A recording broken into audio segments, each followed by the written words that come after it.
सभी विद्यार्थियों का स्वागत है। आज संजीव डैश वर्ग का मॉडल पेपर 2 हल करेंगे बच्चों। इसके पहले माध्यमिक शिक्षा बोर्ड का मॉडल पेपर हल कर चुके हैं, तो ये भी सेम बोर्ड पैटर्न पर आधारित है और इसमें महत्वपूर्ण प्रश्न दिए हुए हैं। तो देखते हैं पहला प्रश्न। निम्न वस्तुनिष्ठ प्रश्नों के उत्तर का सही विकल्प चयन कर उत्तर पुस्तिका में लिखिए। ये बच्चों प्रत्येक प्रश्न 1 अंक का है। इसमें पहला प्रश्न दे रखा है 144 और 198 का मसप होगा, यानी कि आपको HCF ज्ञात करना है, हाईएस्ट कॉमन फैक्टर। तो इसका आंसर देखते हैं। सबसे पहले क्या करते हैं बच्चों, 144 के गुणनखंड करते हैं अभाज्य। ये हो जाएगा 144 बराबर, आपको पता है 144 होता है 12 का वर्ग, तो 12 को लिख सकते हो आप 3 × 4। इसी प्रकार से 12 को लिख सकते हो 3 × 4। 4 को लिख सकते हो 2 × 2 और 4 को 2 × 2। अब देखो 3 कितनी बार आया, 2 बार आया है, और 2 कितनी बार आ गया बच्चों, 1 2 3 4 बार आ गया है। तो 144 बराबर हो जाएगा 2 की पावर कितनी बार है, 4 बार, इंटू 3 कितनी बार है, 2 बार है, तो ये हो गया 3 का स्क्वायर। तो 144 के अभाज्य गुणनखंड प्राप्त कर लिया आपने।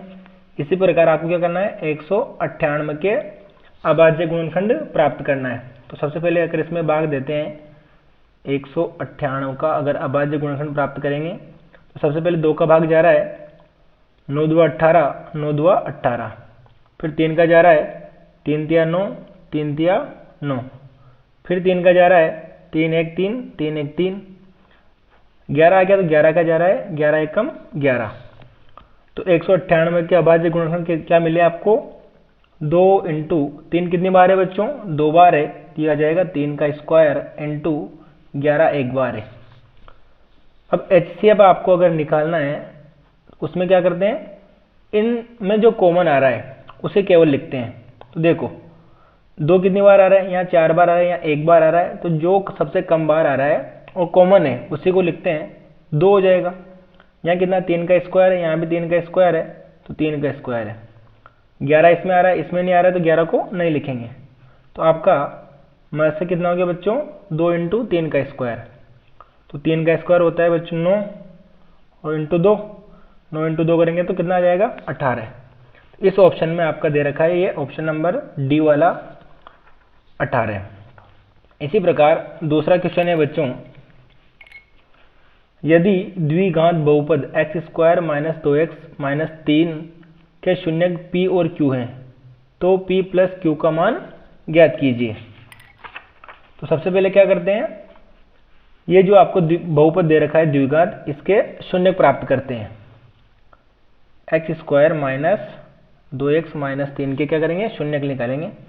तो गुणनखंड विधि पता है आपको, उसमें क्या करते हैं, पहला पद और तीसरा पद का गुणा और दूसरे के गुणनखंड करेंगे। तो ये हो जाएगा x², 2 के ऐसे टुकड़े करने हैं जो गुणा करने में कितना प्राप्त हो, -3x² प्राप्त हो। तो मैं लिख लेता हूँ 3x माइनस का और प्लस का x, ये 2 के टुकड़े कर लिए मैंने, ये आ गया -3। तो x कॉमन आ रहा है, तो x - 3, यहाँ +1 कॉमन आ जाएगा, x - 3। x - 3 दोनों में कॉमन आ रहा है, तो x - 3, और यहाँ बच गया x, और यहाँ बचा +1। अगर इसको 0 के बराबर रखते हैं बच्चों, तो x बराबर कितना आएगा, इसमें तो आएगा 3 आएगा, और इसको अगर 0 के बराबर रखते हैं तो x बराबर कितना आएगा, -1। तो ये तो आ गया आपका p और ये आ गया q। उसने दे रखा है शून्यक p और q है, उसने क्या पूछा, p + q। तो p + q बराबर क्या हो जाएगा, 3, और q का मान -1 है तो -1, 3 में से 1 गया तो कितना प्राप्त हुआ बच्चों, 2 प्राप्त हुआ। तो इसमें देखो किस ऑप्शन में 2 दे रखा है, ब वाले ऑप्शन में आपको 2 दे रखा है। तो इसका आंसर कितना प्राप्त हो गया बच्चों, 2 प्राप्त हो गया है। अगला प्रश्न दे रखा है, प्रथम 5 विषम संख्याओं का माध्य क्या है। तो प्रथम 5 विषम संख्याएं आपको ऐड करनी है और उनका माध्य निकालना है। तो माध्य बराबर होता है बच्चों आंकड़ों का योग बटे आंकड़ों की संख्या। तो माध्य बराबर क्या हो जाएगा, माध्य बराबर आंकड़ों का योग बटे आंकड़ों की संख्या। तो प्रथम 5 विषम संख्याएं आपको देखनी है। 1, फिर 3, 5, 7 और 9। संख्या कितनी 1 2 3 4 5 है, तो बटे में कितना भाग लगाएंगे, 5 का भाग लगा देंगे। 1 और 3 4, 5 9, 9 9 18, 7 25, तो 25 बटे 5 किया तो कितना आ गया आपके पास 5। तो प्रथम 5 विषम संख्या को माध्य कितना प्राप्त हुआ बच्चों, 5 प्राप्त हुआ है। तो इसमें दे रखा है आपको स वाला ऑप्शन।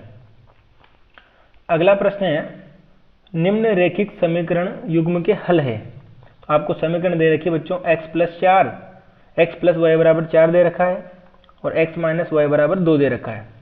तो इनमें से आपको जो मान दे रखे हैं वो इसमें रखने हैं, और इनमें रखने पर आपको क्या प्राप्त होना चाहिए, जोड़ने पर 4 आना चाहिए और घटाने पर 2 आना चाहिए। तो पहला ऑप्शन देखते हैं।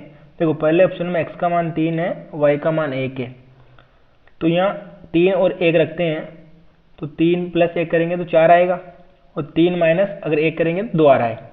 तो पहला ऑप्शन तो राइट आ रहा है। दूसरा भी चेक कर लेते हैं। x का मान 1 है और y का मान 3 है, तो जोड़ने पर कितना आएगा बच्चों, 4 आ जाएगा। लेकिन x - y करेंगे तो माइनस का 2 आएगा, जबकि यहाँ क्या है प्लस का 2 है। इसी प्रकार x = y = 2 दे रखा है, तो ये भी संतुष्ट नहीं करेगा, क्योंकि ऐड करने पर तो कितना आएगा 4 आएगा, लेकिन घटाने पर 0 प्राप्त होगा। इसी प्रकार इसमें भी जोड़ेंगे तो 4 आएगा, लेकिन घटाने पर भी 4 ही आएगा। तो आपका कौन सा आंसर आ गया, पहला आंसर आ गया। x का मान 3 और y का मान 1 हो तो जोड़ने पर कितना आएगा 4, और 3 - 1 करेंगे तो कितना आएगा आपके पास 2 आएगा। अगला प्रश्न है, किसी समांतर श्रेणी का प्रथम पद 2 है और सारवंतर 3 है तो समांतर श्रेणी होगी। तो आपको पता है प्रथम पद में सारवंतर जोड़ते हैं, इसी प्रकार से जोड़ते हुए चलते तो आपको क्या प्राप्त होती है बच्चों, समांतर श्रेणी होती है। देखो प्रथम पद कहाँ आ रहा है 2, 2 के बाद में 3 ऐड किया तो 5, 5 3 8, 8 3 11। यहाँ देखो 2 3 5 आना चाहिए था, तो ये कैंसिल। 2 और 3 करेंगे तो 5, इसमें भी नहीं आ रहा है, इसमें भी नहीं आ रहा है, तो आपका आंसर हो जाएगा पहला वाला ऑप्शन राइट है।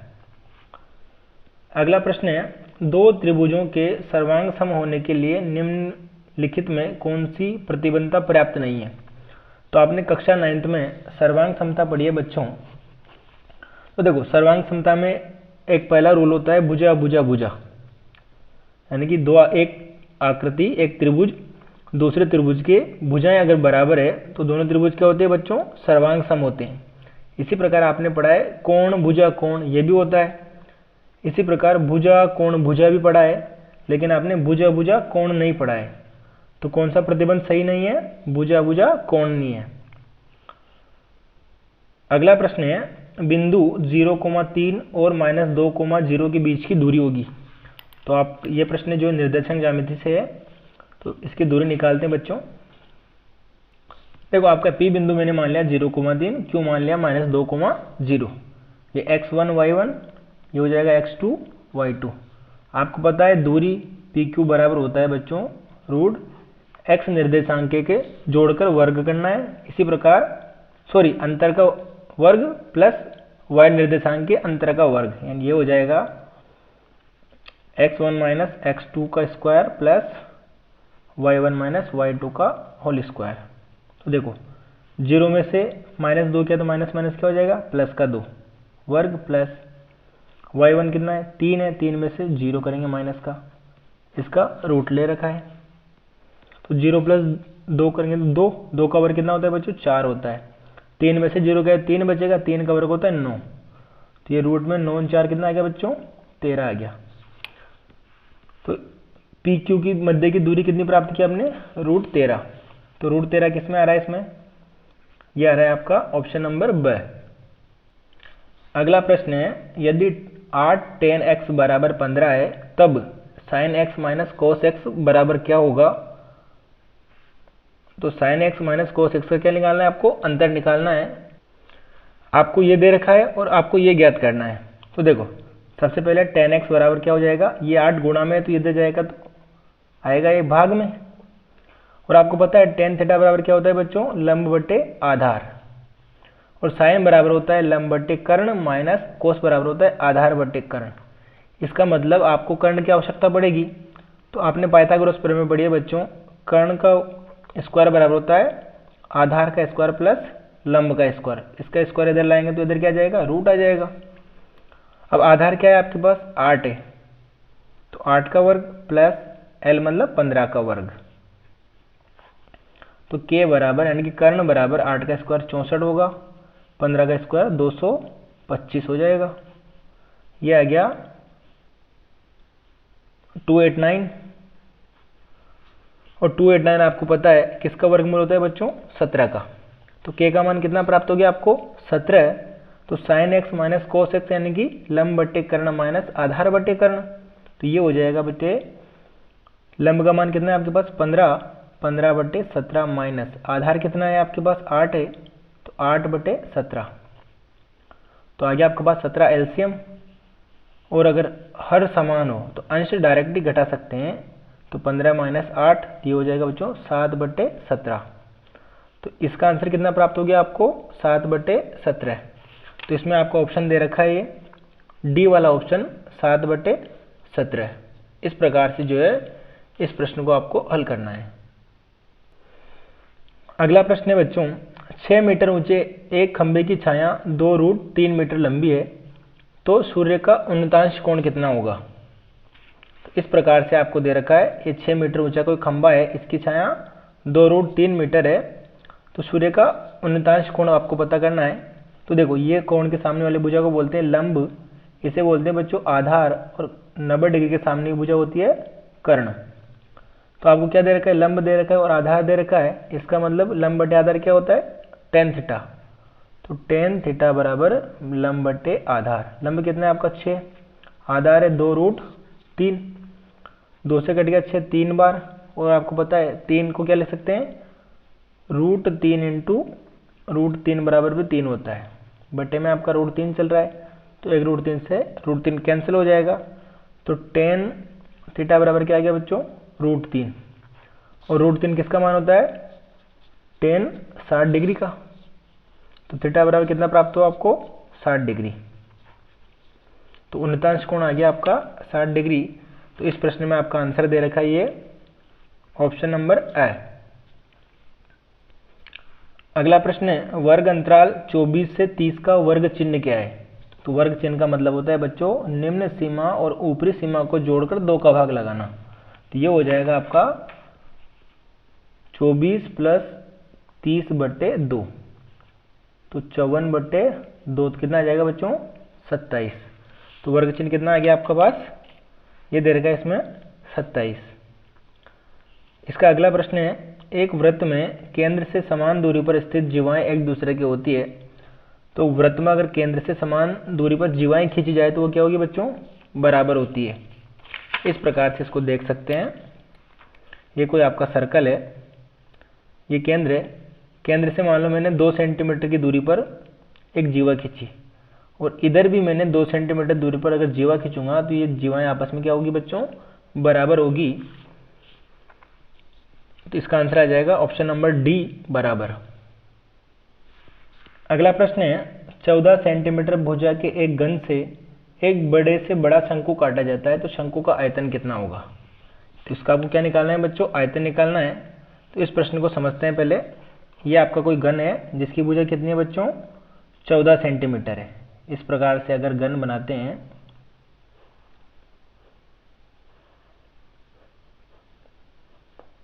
तो ये 14 सेंटीमीटर भुजा है। अब इसमें से अगर बड़ा से बड़ा घन काटेंगे तो किस प्रकार से काटेंगे बच्चों, इस प्रकार से, सॉरी शंकु काटते हैं। इस प्रकार से अगर शंकु काटा जाएगा तो ये शंकु हो जाएगा आपका इस प्रकार। तो देखो ये भुजा कितनी है बच्चों, 14 है, तो इसका मतलब शंकु का ये क्या आएगा, व्यास आएगा 14। व्यास क्या आएगा इसका, 14 सेंटीमीटर। और हाइट देखो, हाइट भी कितनी है, 14 है, तो इसकी h जो आ जाएगी आपके पास, h बराबर भी 14। तो व्यास अगर 14 है तो त्रिज्या व्यास की आधी होती है, 14/2 यानी कि 7 सेंटीमीटर। अब इसका क्या निकालना है बच्चों, आयतन निकालना है। तो आपको पता है आयतन बराबर होता है v बराबर 1/3 पाई r स्क्वायर h। ये हो जाएगा 1/3, पाई का मान 22/7 आर का मतलब आर स्क्वायर, यानी कि 7 इंटू 7 इंटू एच का मान कितना दे रखा है आपके पास 14। ये घट गया बच्चों 7 से 7 कैंसिल, तो ये आ जाएगा 22 इंटू 7 इंटू 14 बटे कितना आ रहा है 3 आ रहा है। 7 को 14 से गुणा किया तो कितना आएगा बच्चों 22 7 14 98 बटे 3, और 22 को अगर 98 से गुणा करते हैं, ये 98 और ये 22, तो 9 दुआ 8 दुआ 16, 9 दुआ 18 ने 19, इसी प्रकार से 196, तो ये आ जाएगा बच्चों 6 9 5 9 और 6 15, हाथ से लगी 1 10 ने 11, ये 2, तो 21 56, ये आ गया 21 56 बटे 3, और अगर इसमें 3 का भाग देंगे तो 7 या 21 1 2 बचा 26 हो गया, 8 या 24 2 बचा 20 हो गया, 6 6, तो कितना आंसर आ गया बच्चों 718.66। मात्रा के सेंटीमीटर तो हो गया सेंटीमीटर क्यूब, और इसको हिंदी में कैसे लिखते हैं घन सेमी। तो 718.66 आपको प्राप्त हुआ। 66 ये दे रखा है, ऑप्शन नंबर डी 718.66 घन सेमी। अगला प्रश्न है वृत्त के एक चतुर्थांश का परिमाप क्या होगा यदि वृत्त की त्रिज्या r हो। तो ये देखिए, ये आपका कोई सर्कल है, इसको अगर 4 भागों में डिवाइड किया जाए तो ये वाला जो पार्ट है एक चौथा हिस्सा, ये क्या कहलाता है बच्चों चतुर्थांश कहलाता है। और आपको पता है पूरे की जो परिधि होती है, यानी कि परिमाप की परिधि कितनी होती है 2πr, तो आपको किसकी निकालनी सिर्फ एक चौथा हिस्से की निकालनी है, इस प्रकार से ये वाले हिस्से की। तो परिधि क्या होती है, मान लो मैं यहाँ खड़ा हूँ, यहाँ से चलना शुरू किया, इस प्रकार से घूमकर वापस इसी स्थान पर अगर आता हूँ तो ये इसका परिमाप होता है। तो एक चौथा हिस्से की होगी 2πr बटे 4 प्लस इसकी तो होगी 2πr बटे 4, और ये त्रिज्या r है तो r है, तो r प्लस r कितना हो जाएगा बच्चों 2r, 2 से 4 कट गया 2 बार, ये आ गया πr बटे 2, πr बटे 2 प्लस 2r, तो 2 एलसीएम लेंगे तो ये 2 एलसीएम आ गया, तो ये πr प्लस 2 इंटू 2 4r, तो कितना आंसर प्राप्त हुआ आपको πr प्लस 4r बटे 2। तो इसमें आपका जो ऑप्शन दे रखा है डी πr प्लस 4r बटे 2। अगला प्रश्न है एक पासे को एक बार फेंका जाता है, अभाज्य संख्या को प्राप्त करने की प्रायिकता क्या है। देखो एक बार पासा फेंका जाता है तो उसकी कुल जो घटना होती है, कुल घटना कितनी होती है 6 होती है, और पासे में अभाज्य संख्याएं होती है 2 3 5, ये अभाज्य संख्या होती है, तो इसकी अनुकूल घटना कितनी होगी 3 होगी। तो प्रायिकता क्या हो जाएगी आपकी, प्रायिकता हो जाएगी अनुकूल बटा कुल परिणाम, तो अनुकूल 3 है कुल परिणाम 6 है, तो 3 से 6 कट गया 1 बटे 2 बार, तो आपकी प्रायिकता क्या होगी इसमें 1 बटे 2। अगला प्रश्न है यदि किसी समांतर श्रेणी का प्रथम पद दे रखा है 5 और अंतिम पद दे रखा है आपको 45, पदों का योगफल कितना है 400 है, तो पदों की संख्या होगी। तो आपने पढ़ रखा है बच्चों समांतर श्रेणी में n पदों का योगफल यदि प्रथम पद और अंतिम पद दे रखा हो तो n बटे 2 प्रथम पद प्लस nवां पद an, या फिर इसको an को क्या लिखते हैं l भी लिखते हैं।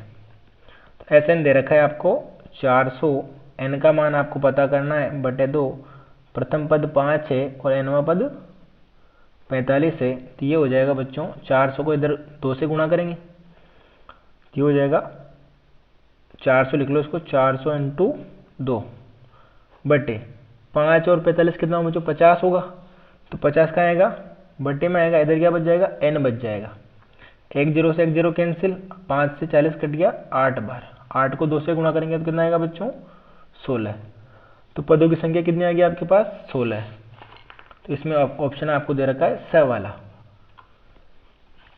तो ये पहला प्रश्न है जिसमें 15 क्वेश्चन दे रखे हैं, प्रत्येक प्रश्न 1 अंक का है। अब देखते हैं दूसरा प्रश्न, इसमें दे रखा है निम्नलिखित प्रश्नों में रिक्त स्थानों की पूर्ति करते हुए उत्तर पुस्तिका में लिखिए। इसमें कुल 7 प्रश्न दे रखे हैं आपको। तो पहला प्रश्न है समांतर श्रेणी 7, 5, 3, 1, -1, -3 का क्या बच्चों सारवंतर आपको निकालना है। तो आपको पता है सार्वंतर बराबर होता है दूसरा पद माइनस पहला पद। तो सार्वंतर D बराबर होता है A2 माइनस A1। तो A2 कितना है बच्चों आपका 5 है और A1 है 7। तो 5 में 7 गया तो कितना आएगा आपके पास माइनस का 2 आपको मिल जाएगा। अगला दे रखा है sine square 3 theta plus cos square 3 theta बराबर का मान पता करना है। और आपने पढ़ रखा है कि sine square theta plus cos square theta बराबर 1, यानी कि जब थीटा का मान समान हो तो दोनों का योग कितना आता है बच्चों 1 के बराबर आता है। तो यहाँ भी 3 थीटा, यहाँ भी 3 थीटा, तो इसका मान कितना आ जाएगा बच्चों 1 आ जाएगा। इसी प्रकार आपको पूछा गया है शंकु का आयतन कितना होता है। तो शंकु का आयतन आपको पता है 1/3 पाई आर स्क्वायर एच होता है। अगला क्वेश्चन है निम्नलिखित आंकड़ों का बहुलक है। तो बहुलक के लिए आपको पता है जो अंक सर्वाधिक बार आता है वही क्या कहलाता है बच्चों बहुलक कहलाता है। इसमें देखो 6 एक बार आ रहा है, 2 1 2 3 बार आ रहा है। 3 कितनी बार है 2 ही बार है। तो सर्वाधिक बार आने वाले अंक को क्या कहते हैं बहुलक कहते हैं। तो यहाँ क्या आ रहा है सबसे ज़्यादा बार 2 आ रहा है। तो आपका बहुलक कितना हो जाएगा बच्चों बहुलक हो जाएगा 2।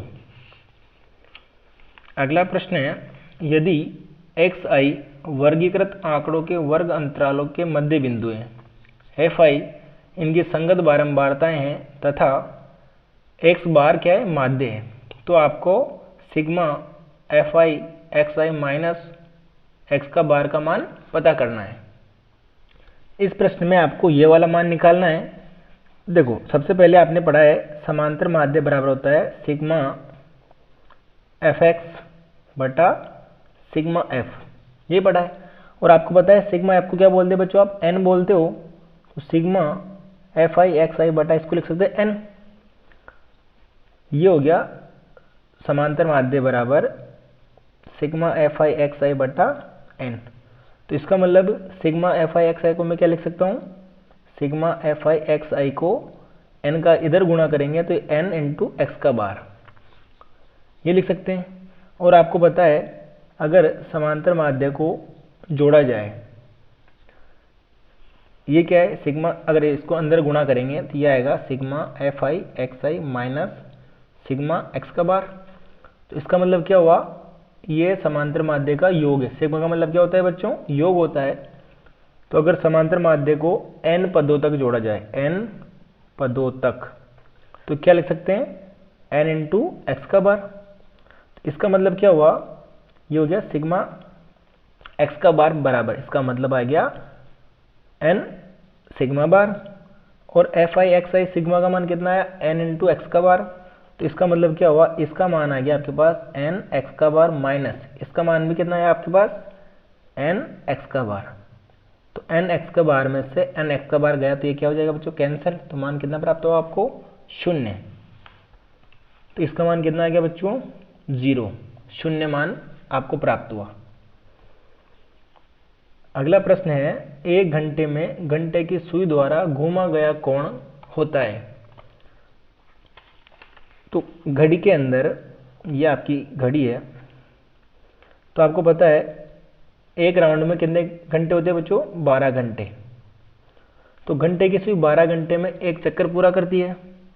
तो 12 घंटे में कितना कोण बनाते हैं घंटे की सुई 360 डिग्री। एक राउंड पूरा करने में कितना टाइम लेती है 12 घंटे लेती है। तो 12 घंटे में कोण बनेगा 360 डिग्री। तो उसने पूछा 1 घंटे में कितना बनेगा। तो 1 घंटे में बनेगा 360 डिग्री बटे 12। तो 360 में 12 का भाग गया कितना आएगा बच्चों 12 36 30 डिग्री।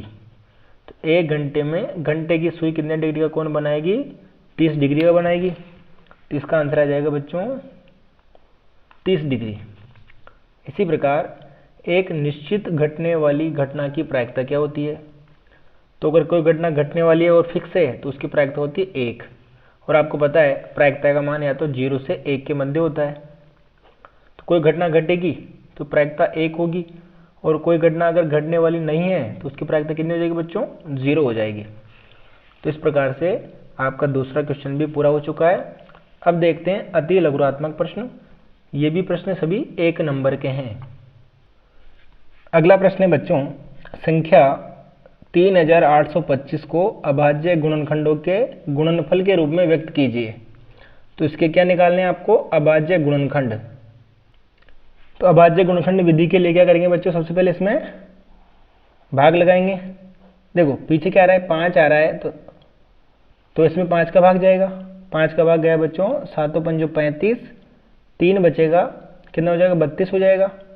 6 पंजा का 30, 2 बचेगा 25, तो 5 × 5 25। वापस 5 का भाग जा रहा है, तो 5 का भाग गया बच्चों, 7 में 1 बार, 2 बचा, कितना हो गया? 26 हो गया। 26 में 5 का भाग गया 5 बार, 25, 1 बचा 15, 3 बार।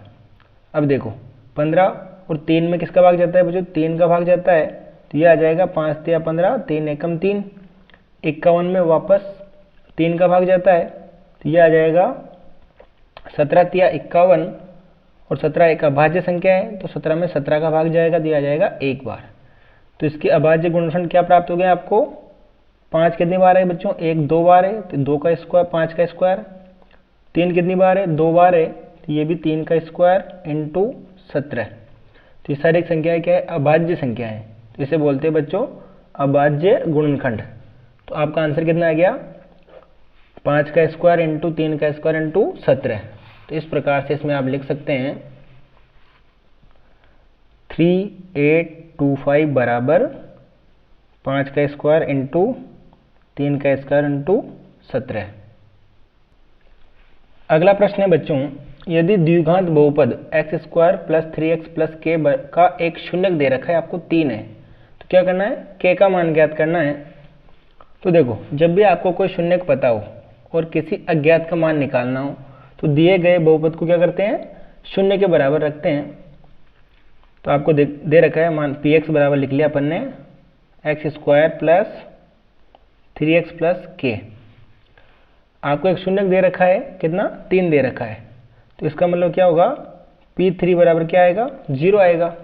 तो इस बहुपद में x के स्थान पर क्या रखेंगे? 3 रखेंगे, तो ये आ जाएगा बच्चों 3 का square plus 3 into 3 plus k बराबर 0।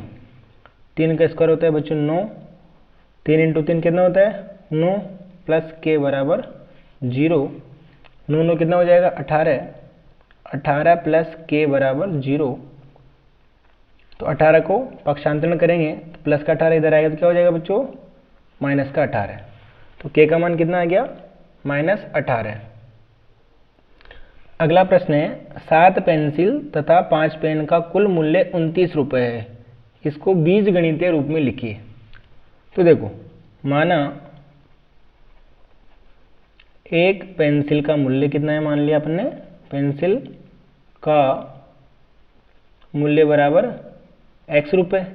इसी प्रकार से एक पेन का मूल्य बराबर y रुपये।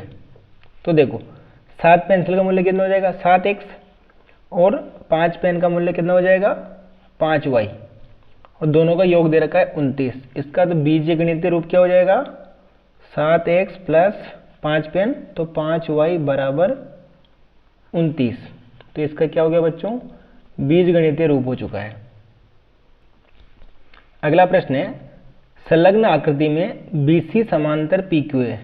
तो BC किसके समांतर है बच्चों? PQ के समांतर है। यदि AP बराबर दे रखा है 4, AQ 5 दे रखा है, QC आपको 2.5 दे रखा है, तो आपको क्या करना है? PB का मान ज्ञात कीजिए।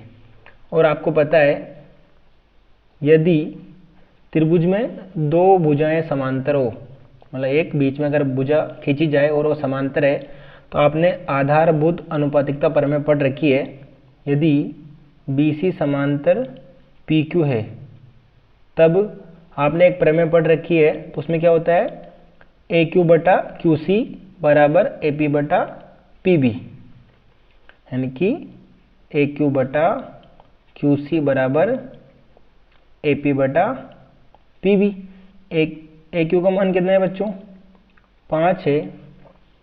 QC का मान 2.5 है, बराबर 4 बटे PB। आपको क्या करना है? PB का मान निकालना है।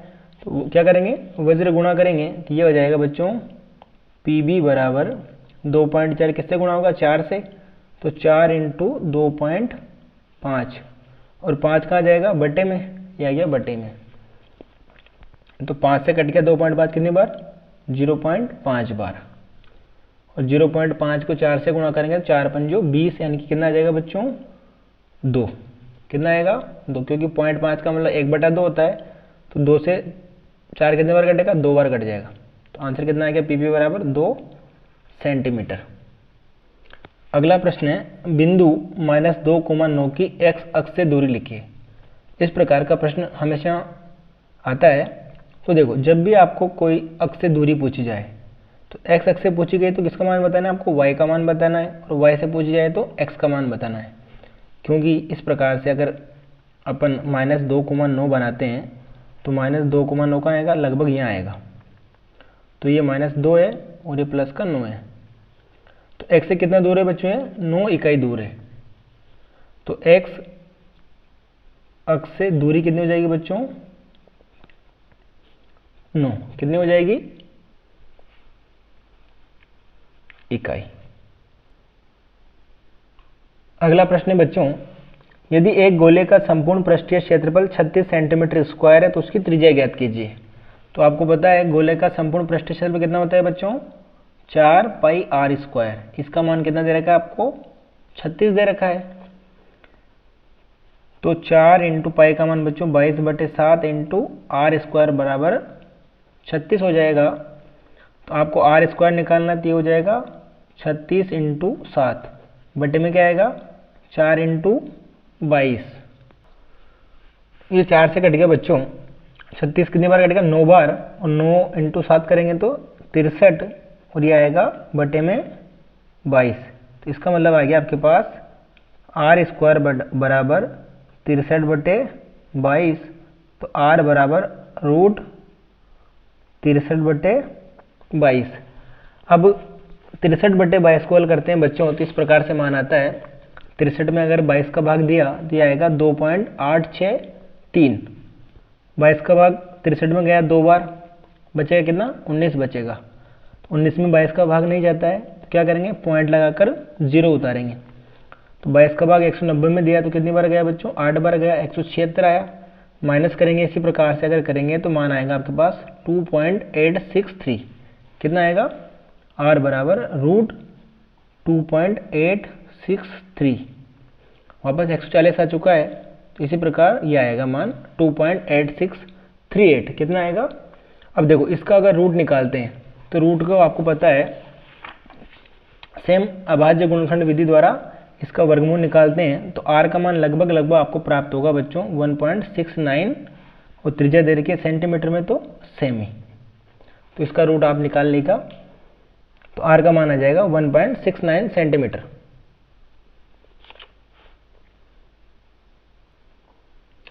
अगला प्रश्न है, एक बेलन और एक शंकु के आधार और ऊंचाई समान है तो उनके आयतनों का अनुपात ज्ञात कीजिए। आधार समान है और ऊंचाई समान है तो इसका मतलब क्या हुआ, दोनों की त्रिज्या और दोनों की ऊंचाई समान है। तो बेलन व शंकु की त्रिज्या हो जाएगी बच्चों r, और इसी प्रकार इनकी ऊंचाई हो जाएगी h। तो उसने क्या कहा, बेलन और शंकु के आयतन का अनुपात।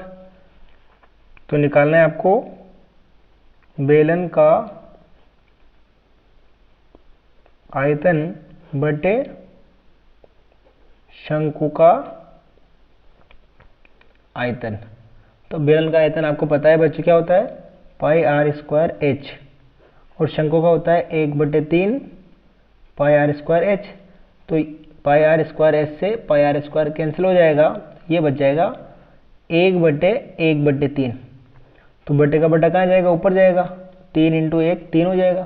तो 3 बटे क्या आएगा आपके पास, 1 आएगा। तो अनुपात कितना आ गया आपके पास, अनुपात आ गया 3:1। कितना प्राप्त हुआ बच्चों, बेलन और शंकु का आयतन का अनुपात 3:1। इसका मतलब है जो बेलन का आयतन है वो शंकु के आयतन का कितना गुना होता है, 3 गुना होता है। अगला प्रश्न आपको दे रखा है 21 सेंटीमीटर त्रिज्या वाले वृत्त का एक चाप केंद्र पर 60 डिग्री का कोण अंतरित करता है, तो चाप की लंबाई ज्ञात कीजिए। इस प्रकार से इसको बना सकते हैं अपन। ये कोई सर्कल है, इसकी त्रिज्या कितनी है बच्चों? 21 सेंटीमीटर है। ये कितने डिग्री, इस प्रकार से ये जो है थीटा कितना डिग्री का है? 60 डिग्री का है। तो 21 सेंटीमीटर त्रिज्या जो चाप अंतरित करता है वो 60 डिग्री का कोण वाला करता है। तो उसने पूछा इस चाप की लंबाई कितनी है। तो आपको पता है चाप की लंबाई बराबर होता है बच्चों, देखो थीटा के सापेक्ष कितना कोण बनता है? 360 डिग्री, और परिधि कितनी होती है? 2 पाई आर। तो चाप की लंबाई क्या आ जाएगी? थीटा बटे 360 इंटू 2 पाई आर। तो आपको थीटा दे रखा है बच्चों 60 डिग्री बटे 360 डिग्री इंटू 2 इंटू पाई का मान 22 बटे 7 इंटू आर का मान आपको दे रखा है 21। अब देखो 60 से 360 कितने बार कटेगा बच्चों? 6 बार। और ये 7 से कट गया 21 कितनी बार? 3 बार। ये कट गया 6 बार। देखो 3 इंटू 2 करेंगे तो 6, तो ये 6 से 2 और 3 कैंसिल हो जाएगा, तो क्या बचेगा आपके पास? 22 बचेगा। तो चाप की लंबाई कितनी आएगी? 22, और मात्रक दे रखा है सेंटीमीटर, तो 22 सेमी। तो चाप की लंबाई L बराबर कितनी आ चुकी है आपके पास? 22 सेंटीमीटर। अगला प्रश्न है भूमि के एक बिंदु से जो मीनार के पाद बिंदु से 30 मीटर की दूरी पर है, मीनार के शिखर का उन्नयन कोण 30 डिग्री है, मीनार की ऊंचाई ज्ञात कीजिए। तो आपको इसमें क्या पता करना है बच्चों? मीनार की ऊंचाई पता करनी है। कोण दे रखा है 30 डिग्री और दूरी दे रखी है आपको 30 मीटर। तो इस प्रकार से इसको चित्र को बना सकते हैं। ये मीनार है, इसके पाद बिंदु से इसकी दूरी कितनी है? 30 डिग्री है। जो कोण बन रहा है 30 डिग्री का बन रहा है, तो आपको ऊंचाई पता करनी है। तो देखो इसमें आपको एक तो लंब दे रखा है, कोण के सामने वाली भुजा होती है बच्चों लंब, और एक दे रखा है आपको आधार। तो त्रिभुज PQR में आपको क्या पता है? लंब और आधार पता है। तो इसमें कौन सा फॉर्मूला लगाते हैं? tan थीटा बराबर लंब बटे आधार। लंब क्या है आपका? PR है, और आधार क्या है आपका? PQ है। लंब का मान h दे रखा है, आधार का मान 30 दे रखा है। तो tan 30 डिग्री कोण बराबर h बटे 30, और tan 30 का मान होता है बच्चों 1/√3। कितना होता है? 1/√3 बराबर h बटे 30। तो h बराबर क्या हो जाएगा? 30 को वज्र गुणा कर लेंगे, तो यह आ जाएगा बच्चों h बराबर 1 इंटू 30 किया तो 30/√3। अब चाहो तो हर का परिमेयकरण कर सकते हैं। तो हर का अगर परिमेयकरण करेंगे तो ऊपर नीचे क्या करेंगे? √3 से गुणा कर देंगे। तो ये हो जाएगा h बराबर 30√3 बटे √3 इंटू √3 कितना हो जाएगा? 3 हो जाएगा। 3 से 30 का टिका कितनी बार बच्चों? 10 बार। तो आपका आंसर आ चुका 10√3। मात्रक दे रखा है इसमें आपको मीटर, तो 10√3 मीटर। ये भी आंसर राइट है। और यदि आप √3 का मान रखना चाहो तो ये हो जाएगा 10 इंटू 1.73। तो 10 से मल्टीप्लाई करेंगे तो 17.3 मीटर। तो h बराबर मीनार की ऊंचाई कितनी प्राप्त कर लिया आपने? 17.3 मीटर, या फिर 10√3 मीटर। अगला प्रश्न है बच्चों एक वृक्ष पृथ्वी से 4 मीटर की ऊंचाई से टूटकर इस प्रकार गिरता है कि इसका ऊपरी सिरा पृथ्वी से 30 डिग्री कोण बनाता है। तो वृक्ष की कुल ऊंचाई पता कीजिए। देखो एक कोई पेड़ है आपका, ये पहले पेड़ था, यहां मैं मान लेता हूं ये 4 मीटर है। तो ये पेड़ पहले कहां था? ये बिंदु A है, ये B है, ये C है। तो पेड़ यहां से टूटा है और ये वाला हिस्सा गिरकर कहां गया? B बिंदु पर आ चुका है। और जहां ये B को टच करता है वो कोण जो दे रखा है बच्चों आपको 30 डिग्री का दे रखा है। तो उसने पूछा पेड़ की कुल लंबाई कितनी थी, पहले ऊंचाई कितनी थी। देखो ये B बिंदु पहले कहां था? यहां पर था। ये BC वाला हिस्सा टूटकर यहां पर आया है। तो इसका मतलब पेड़ की कुल ऊंचाई बराबर क्या हो जाएगी बच्चों, 4 प्लस BC मीटर। तो आपको देखो, आपको BC पता करना है और आपको क्या दे रखा है, AC दे रखा है, यानी कि कोण के सामने वाली भुजा लंब दे रखी है और एक कर्ण आपको पता करना है। तो आपको पता है लंब बटे कर्ण क्या होता है, साइन थीटा। तो इसमें कौन सा सूत्र लग जाएगा, साइन थीटा वाला। साइन थीटा बराबर क्या होता है बच्चों, लंब बटे कर्ण। तो लंब है आपका BC और सॉरी लंब है आपका AC और कर्ण है आपका BC। AC दे रखा है आपको 4, BC आपको पता करना है और साइन थीटा 30 डिग्री, ये हो जाएगा साइन 30 डिग्री बराबर 4 बटे BC। साइन 30 का मान आपको पता है कितना होता है बच्चों, 1/2 होता है। तो 1/2 बराबर 4 बटे BC। इस प्रकार से वज्र गुणा करेंगे तो यह आ जाएगा 1 इंटू BC बराबर BC 2 इंटू 4, 2 इंटू 4 तो कितना आ गया, 8 मीटर। तो BC का मान कितना है बच्चों, 8 मीटर और पेड़ की कुल ऊंचाई कितनी है, 4 प्लस BC। अतः पेड़ की कुल ऊंचाई बराबर हो जाएगा 4 प्लस BC, तो 4 प्लस 8, यह आ गया बच्चों 12 मीटर। तो पेड़ की कुल ऊंचाई कितनी आएगी बच्चों, 12 मीटर। अगला प्रश्न है, और इस प्रकार का क्वेश्चन भी आपका हर बोर्ड एग्जाम में पूछा जाता है। सिद्ध कीजिए कि 1/√2 एक अपरिमेय संख्या है। तो सेक्शन आपका यहाँ से B प्रारंभ हो चुका है। इसमें प्रत्येक जो क्वेश्चन है वो 2 अंक के हैं। तो इसका पहला चौथा क्वेश्चन दे रखा है बच्चों, 1/√2 एक अपरिमेय संख्या है, आपको सिद्ध करना है। तो जब भी बच्चों इस प्रकार का प्रश्न पूछा जाए तो आपको क्या मानना रहता है, हमेशा विपरीत मानना रहता है। तो अपन मानेंगे, माना 1/√2 एक क्या है, परिमेय संख्या है, यह मान लिया। और आपको पता है परिमेय संख्या क्या होती है, P/Q के रूप में होती है। PQ क्या होते हैं, पूर्णांक होते हैं और Q का मान 0 नहीं होना चाहिए। तो इसको एक कदम और आगे हल करते हैं। 1/√2 को क्या लिख सकते हैं, देखो इसका अगर परिमेयकरण करते हैं तो ये हो जाएगा बच्चों √2/√2। तो √2 कितना हो जाएगा, 2 हो जाएगा और 1 इंटू √2 करेंगे तो √2/2। तो 1/√2 को क्या लिख सकते हैं, √2/2 लिख सकते हैं। अब मान लिया इसको बराबर परिमेय संख्या माना है, तो परिमेय संख्या क्या होती है, A/B, जहां A, B क्या है बच्चों,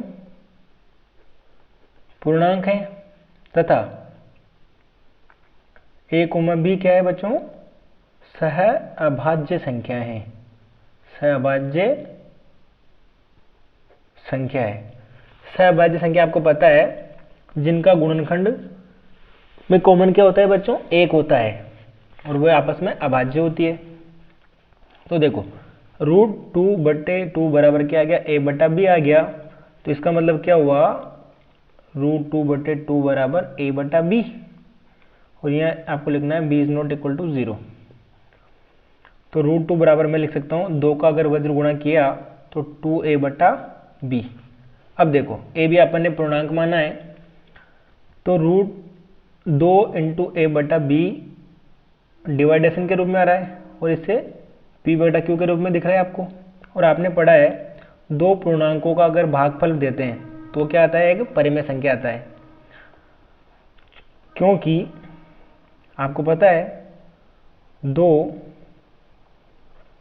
पूर्णांकों का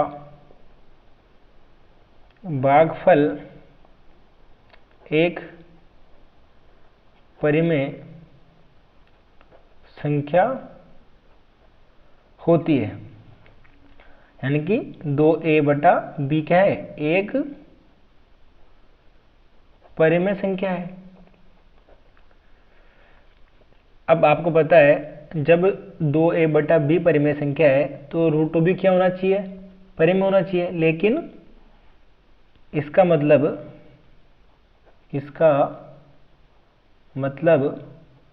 √2 भी एक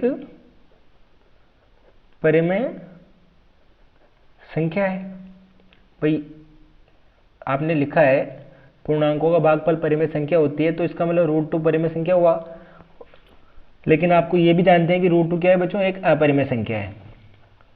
अतः इस कथन का क्या है बच्चों, विरोधाभास है।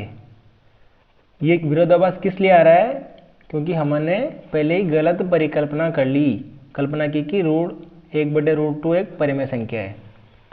कथन का विरोधाभास है क्योंकि हम जानते हैं क्या है, √2 एक अपरिमेय संख्या है, और जब ये अपरिमेय है तो 1/√2 भी क्या होगा, भी एक अपरिमेय संख्या होगी।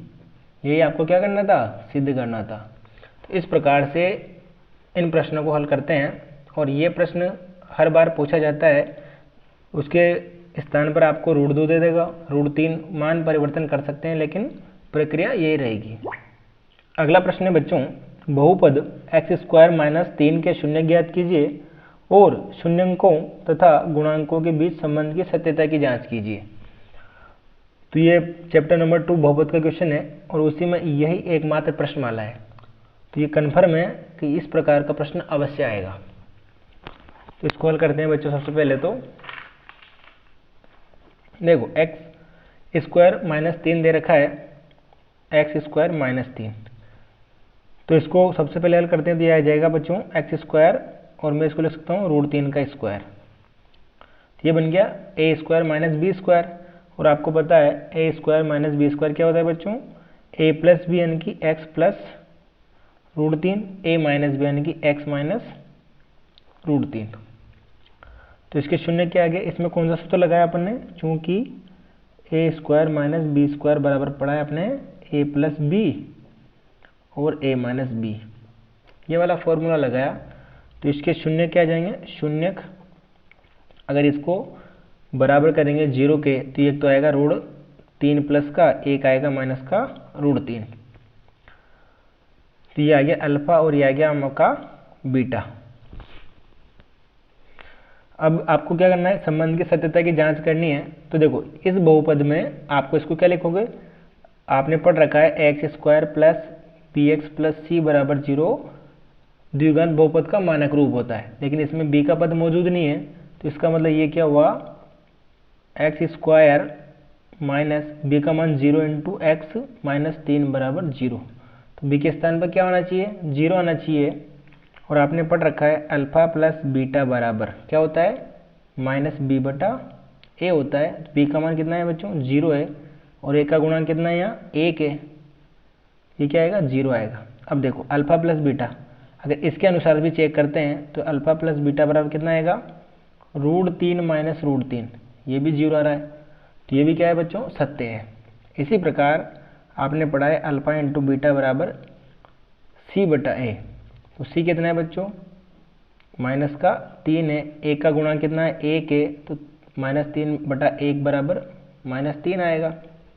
और इससे अगर गुणा करके चेक करते हैं तो अल्फा कितना है, √3, बीटा कितना है, -√3, √3 × √3 कितना आएगा बच्चों, 3 आएगा, और प्लस माइनस माइनस, ये आ गया -3। तो ये भी क्या है, सही आ रहा है। तो आपको क्या लिखना है, दिया गया संबंध सत्य है, या शून्यांकों तथा गुणांकों के बीच संबंध की जांच की गई और क्या पाया गया, सत्य पाया गया। इस प्रकार से आपको लिखना है, और इस प्रकार से आपको क्या करना है, पहले शून्यक निकालने हैं और द्विघात समीकरण की तुलना करके अल्फा + बीटा का जो मान है उसके आधार पर इसको हल करना है। अगला प्रश्न है, निम्न रैखिक समीकरण युग्म को हल कीजिए। तो आपको दो समीकरण दे रखी है, 7x - 15y = 2, x + 2y = 3। तो देखो ये आपकी समीकरण नंबर 1 मान लिया, ये आपको समीकरण नंबर 2 मान लिया। इसमें आपको कहीं भी नहीं दे रखा है कि इसको किस विधि से हल करना है, तो आप जो भी प्रक्रिया अपनाएंगे उस विधि से इसको हल कर सकते हैं। देखो यहाँ 7x है, यहाँ केवल सिंगल x है, तो या तो क्या करेंगे, x के गुणांक बराबर कर देते हैं या फिर y के गुणांक बराबर कर सकते हैं। तो अपन क्या करेंगे, x के गुणांक बराबर करेंगे। ये हो जाएगा सबसे पहले समीकरण नंबर 2 को कितने से गुणा कर लिया अपन, 7 से गुणा। 7 से क्या करते हैं बच्चों, गुणा करने पर। तो ये हो जाएगा बच्चों x इंटू 7 करेंगे तो 7x प्लस 7 2 करेंगे तो 14y बराबर 7 या 21। ये आ गया समीकरण नंबर आपकी 3। अब यहाँ भी 7x है, यहाँ भी 7x है। अब क्या करना है आपको, समीकरण 3 माइनस समीकरण 1। तो समीकरण 3 है आपकी 7x प्लस 14y बराबर 21। इसमें से क्या घटाना है आपको, ये वाली 7x माइनस 15y बराबर 2। इसको अगर माइनस करेंगे तो ये माइनस प्लस माइनस, 7x से 7x कैंसिल हो जाएगा। अब देखो 14 और 15 कितना हो गया बच्चों, 29y बराबर 21 में से 2 गया तो कितना आ गया, 19। ये आ जाएगा बच्चों आपके पास 29y बराबर 19। तो y बराबर 19/29। तो y का मान कितना आ गया आपके पास, 19/29। अब इस y के मान को या तो समीकरण 1 में रखो या फिर 2 में रखो। तो मैं क्या करता हूँ, y का मान समीकरण 2 में रखने पर क्या हो जाएगा, x प्लस 2 इंटू वाई का मान 19/29 बराबर 3। अब देखो 2 को 19 से गुणा करूँगा कितना आएगा, 38 आएगा। ये हो जाएगा x प्लस 38/29 बराबर 3। अब क्या करेंगे, आपको x का मान निकालना है, इसका क्या करेंगे, पक्षांतरण करेंगे। तो ये आ जाएगा बच्चों x बराबर 3, इधर था प्लस का उधर जाएगा तो माइनस का 38/29। तो x बराबर क्या लिया, 29। तो अपन ने एलसीएम ले लिया।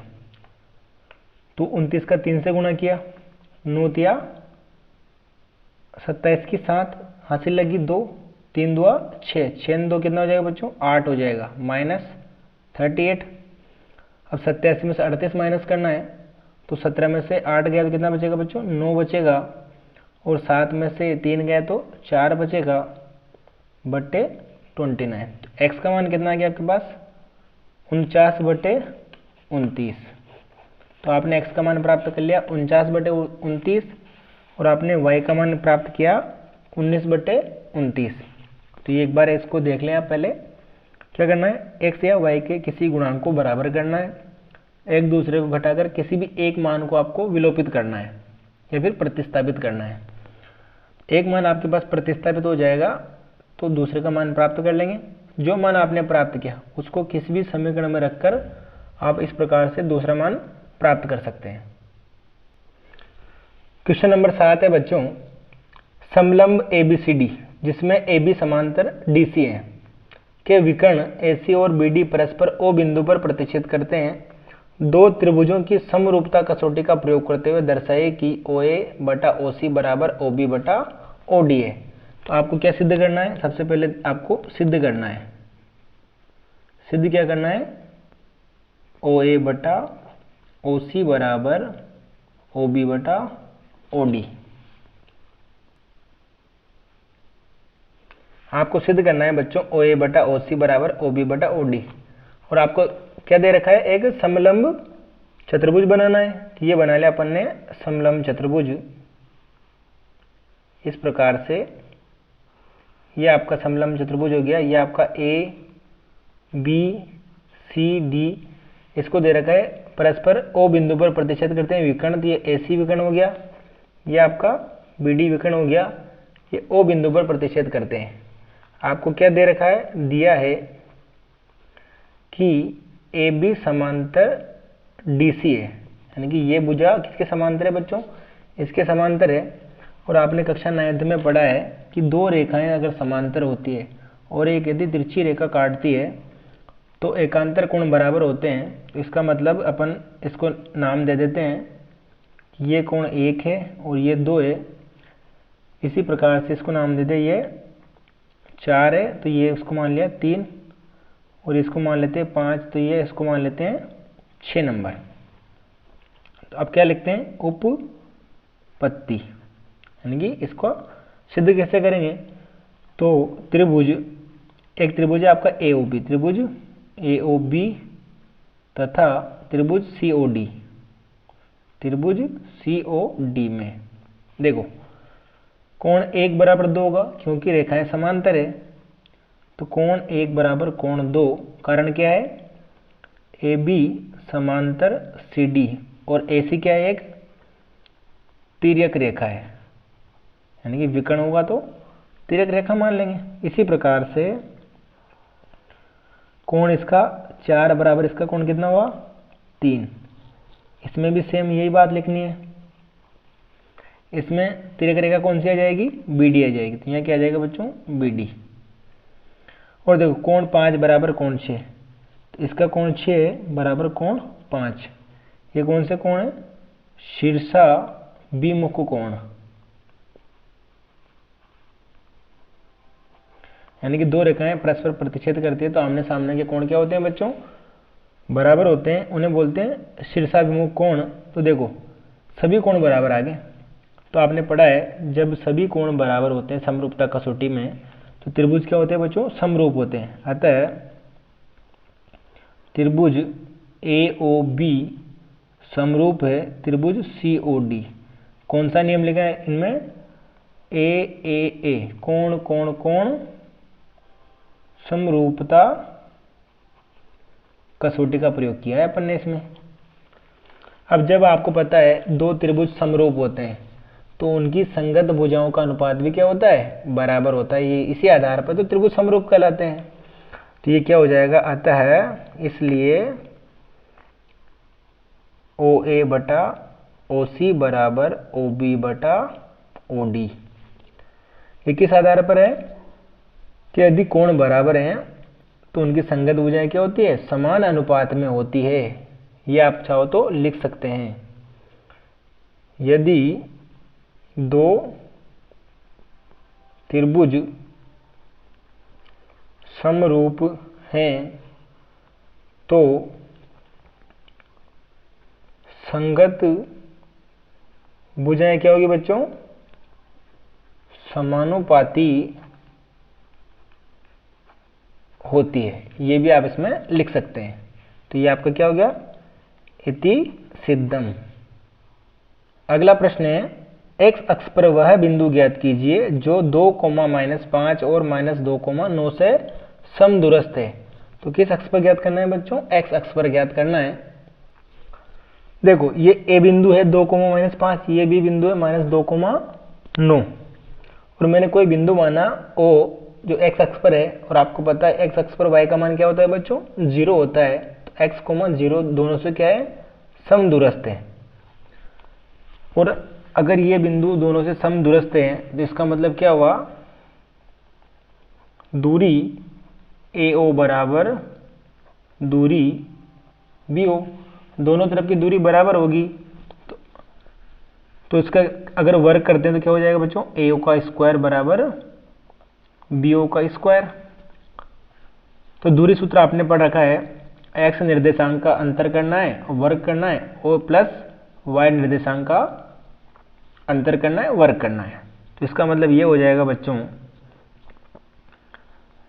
2 - x का होल स्क्वायर प्लस -5 -0 का होल स्क्वायर बराबर, इधर देखो x - 2 या फिर -2 - x का होल स्क्वायर प्लस 9 - 0 का होल स्क्वायर।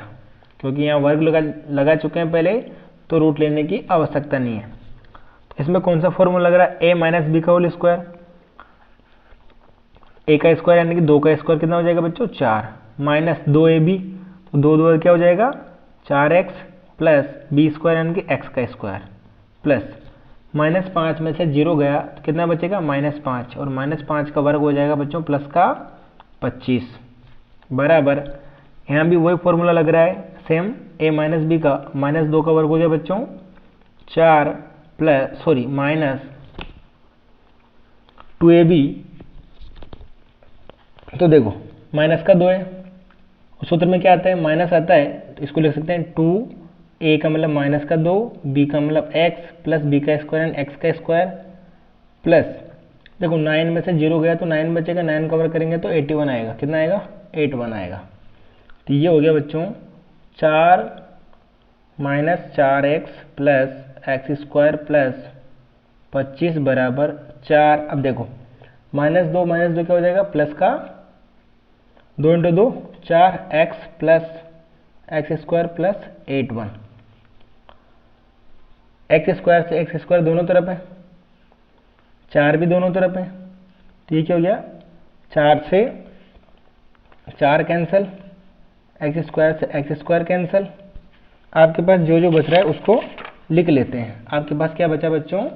एक तो बचा आपके पास माइनस का 4x, इधर बचा प्लस का 25, इधर बचा प्लस का 4x और 81। अब क्या करेंगे? x को एक तरफ करेंगे और संख्या को एक तरफ करेंगे। इधर प्लस का 4x है, इधर उसको भेज देते हैं, दिया जाएगा 25। 81 इधर आएगा, प्लस का 81 इधर आया तो माइनस का 81 बराबर ये 4x, ये उधर गया तो प्लस का 4x। तो इसको माइनस करेंगे तो कितना आएगा बच्चों? माइनस का 56 और 4 4 कितना हो गया? 8x। आपको x का मान निकालना है, x बराबर -56/8 और 56 में 8 का भाग दिया तो कितनी बार गया? 7 बार। तो x का मान कितना आ गया? -7। अतः बिंदु O x, 0 बराबर क्या आ गया बच्चों? -7, 0 AB से क्या है बच्चों? समदूरस्थ है। इस प्रकार से इस प्रश्न को आपको हल करना है। अगला प्रश्न है, यदि 15 कोट A बराबर 8 है तो साइन A और सेक A का मान ज्ञात कीजिए। तो देखो आपको 15 कोट बराबर 8 दे रखा है, 15 कोट A बराबर 8, तो कोट A बराबर कितना हो जाएगा बच्चों? 8/15। और आपको पता है कोट थीटा बराबर क्या होता है? आधार बटे लंब। ये आपका आधार बटे लंब होता है। तो आप इसका मतलब आपको आधार पता है और आपको लंब पता है, और साइन में कर्ण आता है और सेक में भी क्या आता है बच्चों? कर्ण आता है। तो आपको कर्ण निकालना है। इस प्रकार से अगर त्रिभुज बनाते हैं समकोण, ये ए बी सी ये समकोण त्रिभुज है, तो आधार कितना है बच्चों? 8 है, लंब कितना है? 15 है। आपको क्या निकालना है? कर्ण निकालना है। तो बी सी बराबर, यानी कि कर्ण का, आपने पाइथागोरस में पढ़ी है, कर्ण का वर्ग किसके वर्ग के बराबर होता है? आधार के वर्ग प्लस लंब के वर्ग के तुल्य होता है।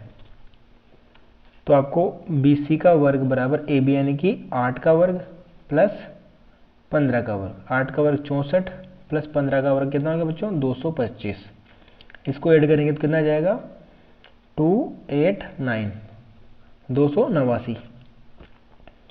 तो बी सी बराबर, ये स्क्वायर किधर चला जाएगा? इधर चला जाएगा, तो 289 रूट आ गया। अब 289 किसका रूट होता है बच्चों? 17 का। किसका रूट होता है? 17 का। तो बी सी बराबर कितना आ गया? 17, यानी कि कर्ण आपका प्राप्त हो गया 17। और आपको पता है साइन ए बराबर,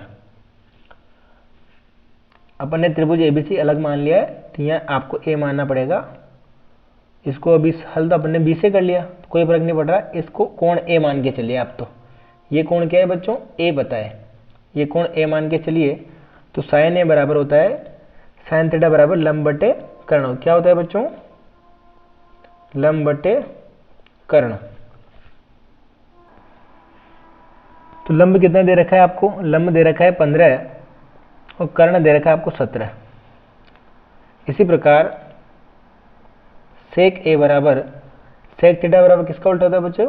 कोस का उल्टा होता है। किसका उल्टा होता है? कोस का उल्टा होता है। तो कोस का उल्टा क्या हो जाएगा? कर्ण बटे आधार। कर्ण क्या है आपका?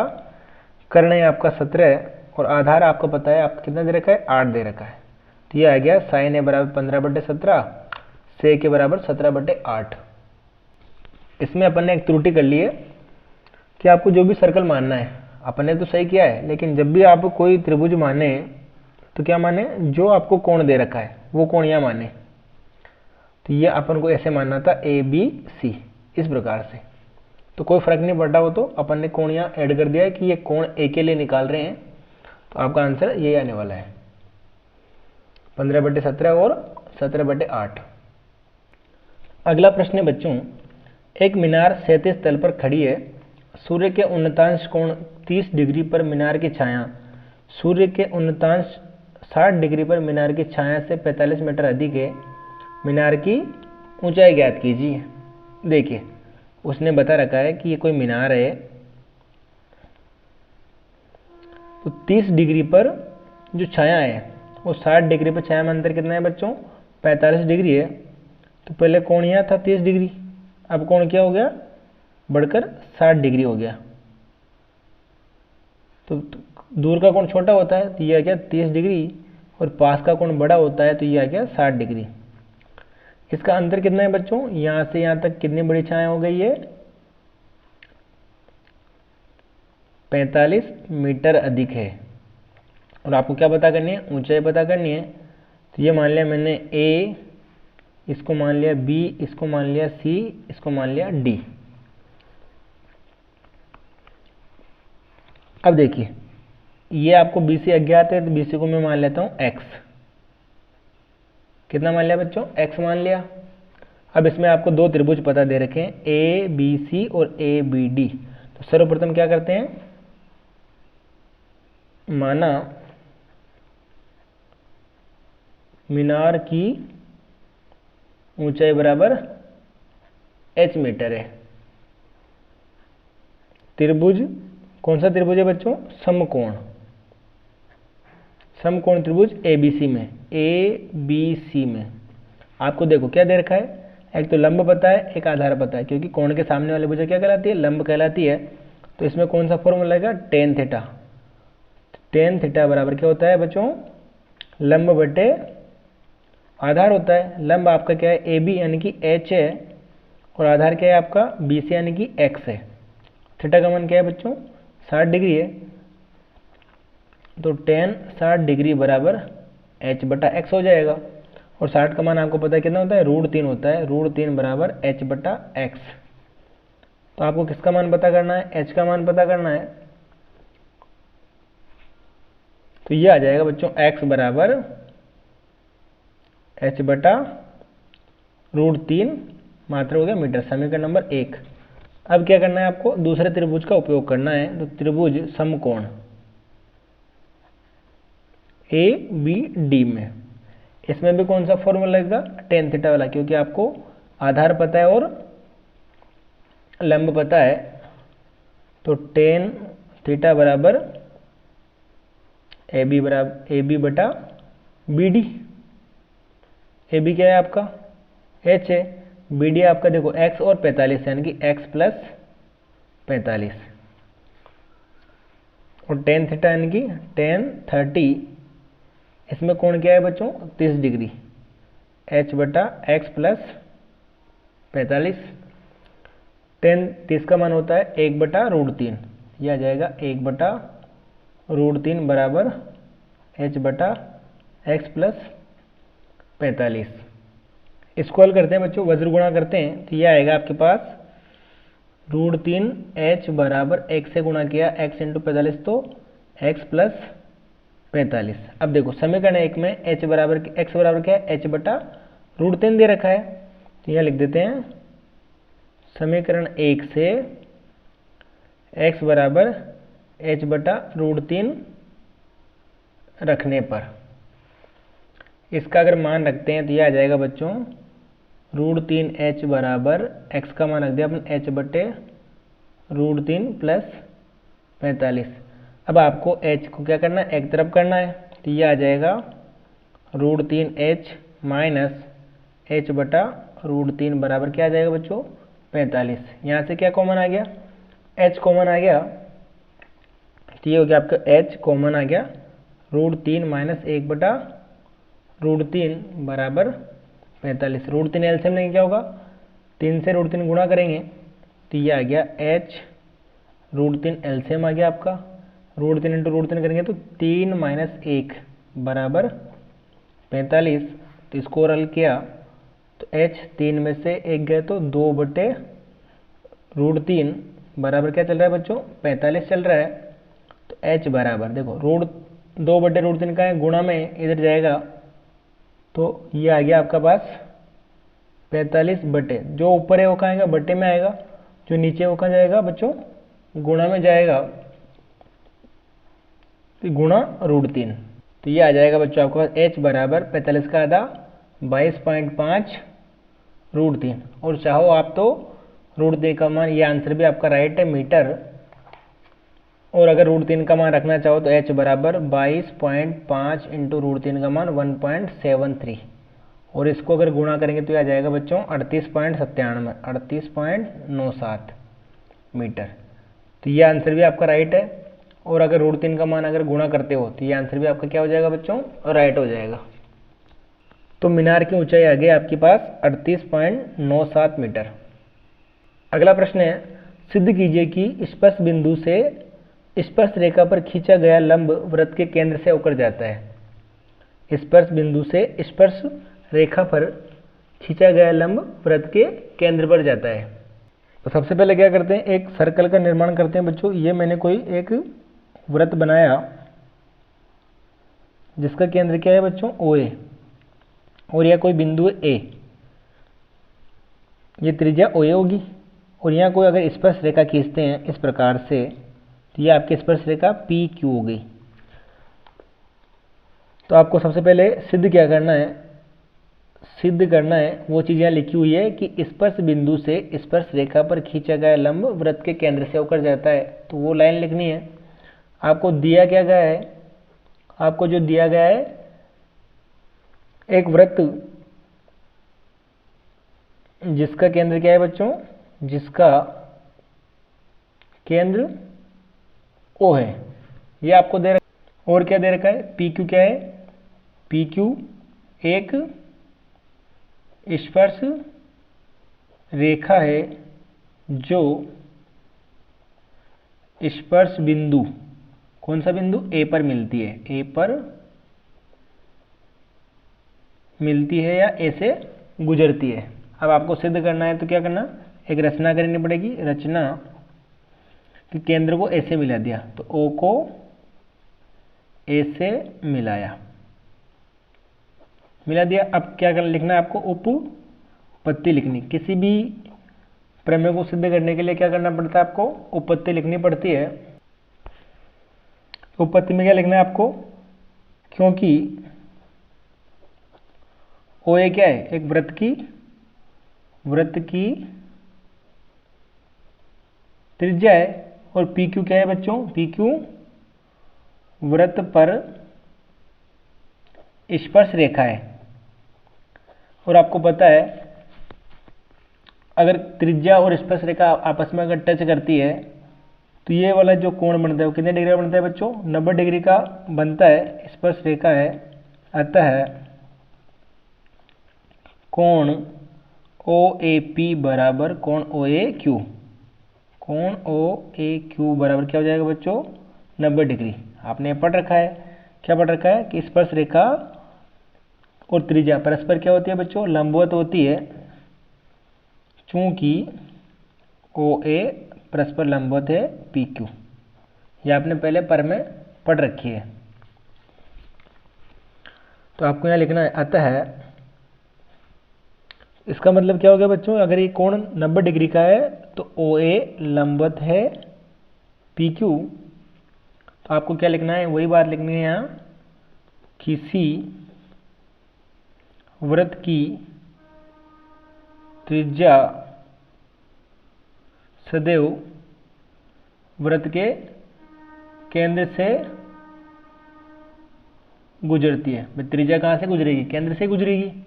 और अगर ये स्पर्श बिंदु पर लंब है तो ये लाइन इसमें लिखनी है आपको, अतः स्पर्श बिंदु से स्पर्श रेखा पर खींचा गया लंब वृत्त के केंद्र से जाता है। ये क्या लिखना है, इसलिए स्पर्श बिंदु से स्पर्श रेखा पर खींचा गया लंब कहाँ से आएगा बच्चों? वृत्त के केंद्र से होकर गुजरता है। सेम यही क्वेश्चन वाली लाइन आपको इसमें एंड में लिखनी है। इस प्रकार से इस प्रश्न को आपको क्या करना है? हल करना है। सिंपल तरीका है, एक सर्कल बनाना है, स्पर्शरेखा खींचनी है। आपको पता है त्रिज्या स्पर्शरेखा पर लंबवत होती है, तो वही बात यहाँ लिखनी है बस आपको। अगला प्रश्न है बच्चों, 15 सेंटीमीटर त्रिज्या वाले एक वृत्त की कोई जीवा केंद्र पर 60 डिग्री का कोण अंतरित करती है। संगत लघु एवं दीर्घ वृत्तखंडों के क्षेत्रफल ज्ञात कीजिए। पाई का मान दे रखा है आपको 3.14 और √3 का मान आपको 1.73 प्रयोग करना है। तो इसका हल देखते हैं। देखो, अगर ये कोई वृत्त है, ये इसकी त्रिज्या है कितनी बच्चों? 15 सेंटीमीटर। तो आपको त्रिज्या दे रखी है, त्रिज्या स्मॉल r बराबर 15 सेंटीमीटर। तो ये भी त्रिज्या कितनी होगी बच्चों? 15 सेंटीमीटर होगी। और ये कोण दे रखा है आपको 60 डिग्री। ये वाली जीवा इस केंद्र पर 60 डिग्री का कोण बना रही है। तो थीटा बराबर कितना दे रखा है बच्चों? 60 डिग्री दे रखा है। और आपको पता है एक त्रिभुज में अगर दो भुजाएं बराबर हो तो दो कोण भी क्या होते हैं? बराबर होते हैं। और अगर ये कोण 60 डिग्री का है, दो कोण बराबर होंगे, ये कोण किसके बराबर होगा? इसके बराबर होगा। ये भी 60 का होगा, ये भी 60 का होगा। और जब तीनों कोण 60 के हो गए तो त्रिभुज OAB क्या हुआ बच्चों? एक समबाहु त्रिभुज हुआ। उस समबाहु त्रिभुज का क्षेत्रफल आपको पता है √3/4 × भुजा स्क्वायर होता है। तो ये वाला जो एरिया है नीचे वाला बच्चों, ये वाला एरिया इसे बोलते हैं लघु वृत्तखंड। और इसके अलावा जो ऊपर का एरिया बचेगा उसे बोलते हैं दीर्घ वृत्तखंड। और ये O, इस प्रकार से जो एरिया बन रहा है आपको, ये आपका O है, ये A है, ये B है, इसे तो बोलेंगे त्रिज्यखंड। क्या बोलेंगे बच्चों? त्रिज्यखंड। और इसका ये नीचे वाला जो टुकड़ा है, ये वाला, इसे बोलते हैं वृत्तखंड। तो ये छोटा है तो लघु हो जाएगा। और ये जो शेष भाग बच रहा है A से लगाकर वापस B तक का, इसे बोलेंगे दीर्घ वृत्तखंड। तो त्रिज्यखंड का अगर आपको वृत्तखंड का क्षेत्रफल निकालना है तो पूरा होता है त्रिज्यखंड। इसमें से अगर इस त्रिभुज को माइनस कर देते हैं तो क्या बचेगा आपके पास? ये वाला टुकड़ा बचेगा। तो आपको यहाँ लिखना है संगत लघु वृत्तखंड का क्षेत्रफल बराबर, सबसे पहले क्या लिखना है? त्रिज्यखंड का क्षेत्रफल, त्रिज्यखंड का क्षेत्रफल माइनस त्रिभुज OAB का क्षेत्रफल। क्या करना है आपको? OAB का, त्रिज्यखंड का आपको पता है, क्या पता है बच्चों? त्रिज्यखंड का क्षेत्रफल क्या होता है? देखो, कोण के सामने कितना वृत्त का क्षेत्रफल होता है? πr², θ/πr²। तो ये हो जाएगा πr² θ/, कितना हो जाएगा बच्चों? 360 डिग्री माइनस, अब ये त्रिभुज कौन सा है? समबाहु त्रिभुज है। और समबाहु त्रिभुज का होता है √3/4 × भुजा का वर्ग। तो भुजा कितनी दे रखी है आपको? 15 सेंटीमीटर। उसी प्रकार त्रिज्या भी कितनी है आपकी? 15 सेंटीमीटर। यहाँ लिख लिए आप OA बराबर OB बराबर AB बराबर कितना है बच्चों? 15 सेंटीमीटर। तो इसको हल करते हैं। देखो, पाई का मान कितना उपयोग करना है आपको? 3.14 इंटू r का स्क्वायर मतलब 15 का स्क्वायर इंटू थीटा का मान 60 डिग्री है तो 60 डिग्री बटे 360 माइनस √3/4, 3 का मान दे रखा है 1.73 इंटू भुजा कितनी है बच्चों? 15 है तो 15 का वर्ग बटे 4। अब देखिए, यहाँ 15 का वर्ग, यहाँ भी 15 का वर्ग कॉमन आ रहा है। तो ये आ गया आपके पास 15 का वर्ग, तो कॉमन आ गया 15 × 15। ये बच गया आपका 3.14। 60 का भाग इसमें दिया, कितनी बार जाएगा बच्चों? 6 बार। 60 को 360 से काट दिया 6 बार। ये आ गया आपके पास 1.73/4। अब देखिए यहाँ भी पॉइंट के बाद 2 संख्या लिखी हुई है, यहाँ भी पॉइंट के बाद 2 संख्या लिखी हुई है, तो इसको इस प्रकार से लिख सकते हैं अपन। 3.14 में पॉइंट हटाएंगे तो बटे में क्या आ जाएगा बच्चों, 100 आ जाएगा। इसी प्रकार 1.73 में से पॉइंट हटाएंगे 2 अंक के पीछे, तो बटे में कितना आ जाएगा, 100 आ जाएगा। अब क्या करेंगे, यहाँ भी 100 आ रहा है, यहाँ भी 100 आ रहा है, तो क्या हो जाएगा, 100 कॉमन आ जाएगा। तो ये हो गया बच्चों 15 × 15 तो हो गया आपके पास 225 बटे 100, यहाँ भी है 100 यहाँ भी, तो क्या हो गया, 100 कॉमन आ गया। ये बच गया 314 बटे 6 माइनस 173 बटे 4, तो 225 बटे 100 इंटू, देखो इसको तो डिवाइडेशन कर लेते हैं। 6 का भाग दिया 30 में, 6 पंजा का 30, 1 बचा 14 हो गया, 6 2 12, 2 बचा 20 हो गया, 6 3 18, वापस 2 बचा 20, तो कितने बार गया, 6 2 18, सॉरी 6 3 18 माइनस 17 में 4 का भाग गया, 4 चौक 16, 1 बचा 13, 4 3 12, 1 बचा 10 हो गया, 2 बार गया, 2 बचा 5, तो 5 चौक 20 25, तो ये आ गया बच्चों 43.25 और ये आ गया 52.33। अब 43.33 में से 52.33 में से 43.25 माइनस करेंगे, आ जाएगा बच्चों 9.08। 9.08 इधर चल रहा है 225 बटे 100। अब क्या करें, 225 को 9.08 से अगर गुणा करते हैं तो ये आएगा बच्चों 2043 बटे में आपके क्या चल रहा है, 100 चल रहा है। तो 2043 में क्या करेंगे, 100 का भाग लगाएंगे तो 20.43 मात्रक दे रखा है आपको सेंटीमीटर, तो आंसर आ गया आपका वर्ग सेंटीमीटर। तो ये क्या आ गया, संगत लघु वृत्तखंड का क्षेत्रफल बराबर 20.43 सेंटीमीटर स्क्वायर। अब आपको पता करना है, ये आपका सर्कल था, ये 15, ये लघु का निकाल लिया है, तो ये कौन सा बचा आपका, दीर्घ बचा। आपको निकालना है दीर्घ वृत्तखंड का क्षेत्रफल। देखिए लघु का पता है, पूरा सर्कल में से यदि इस वाले एरिया को माइनस कर देते हैं तो क्या बचेगा, दीर्घ बचेगा। तो ये हो जाएगा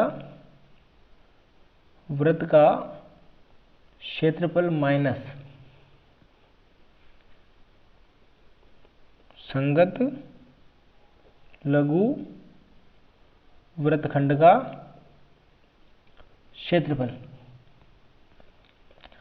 वृत्त का क्षेत्रफल क्या होता है बच्चों, पाई आर स्क्वायर माइनस संगत लघु का कितना है 20.43, और पाई का मान कितना है यूज करना है 3.14 यूज करना है। आर का मान दे रखा है आपको 15, तो 15 × 15 माइनस 20.43, तो 15 × 15 हो जाएगा बच्चों 225, 3.14 × 225 माइनस 20.43, तो 3.14 का 225 से गुणा करेंगे तो ये आएगा बच्चों 706.5 माइनस कितना चल रहा है 20.43, तो 706.5 में से 20.43 को माइनस किया तो 686.07 कितना आएगा बच्चों 686.07, और मात्रा क्या है आपका सेंटीमीटर, तो आ गया वर्ग सेंटीमीटर।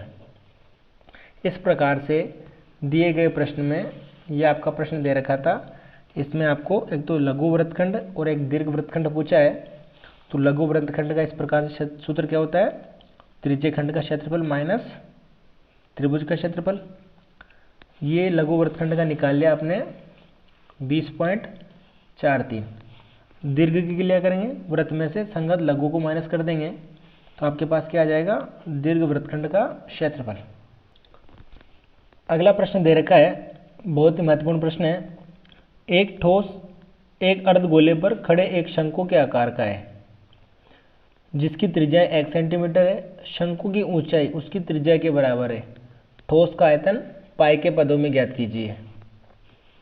तो देखिए बच्चों, इस प्रकार से मान लो ये कोई ठोस अर्धगोला है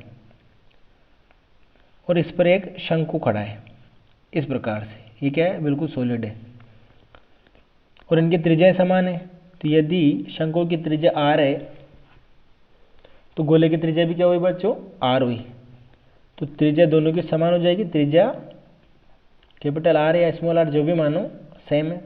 और उसने दे रखा है शंकु की ऊंचाई उसकी त्रिज्या के बराबर है, यानी कि ये शंकु की जो ऊंचाई है h, ये किसके बराबर है बच्चों, r के बराबर है। तो उसने क्या पूछा, ठोस का आयतन ज्ञात कीजिए। तो इसका आयतन बराबर क्या हो जाएगा, ये कैपिटल R और ये h बराबर r है। तो आयतन बराबर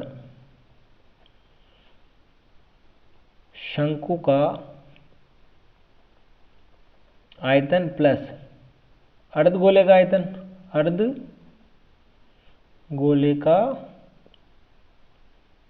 आयतन। तो शंकु का आयतन आपको पता है क्या होता है, 1/3 पाई कैपिटल R तो r स्क्वायर h प्लस अर्धगोले का आयतन होता है बच्चों 2/3 पाई r का क्यूब। तो ये हो जाएगा 1/3 कॉमन आ रहा है, पाई पाई भी क्या आ रहा है, कॉमन आ रहा है। तो 1/3 कॉमन आ गया, पाई कॉमन आ गया। यह क्या बचा, r स्क्वायर इंटू h बराबर, देखो उसने बोला है त्रिज्या ऊंचाई के बराबर है, h बराबर क्या यूज कर सकते हैं अपन, r यूज कर सकते हैं। तो ये हो जाएगा r प्लस यहाँ बचा 2 और ये r का क्यूब। तो आपके पास आ गया 1/3 pi into r square into r क्या हो जाएगा बच्चों, r का क्यूब प्लस 2r का क्यूब।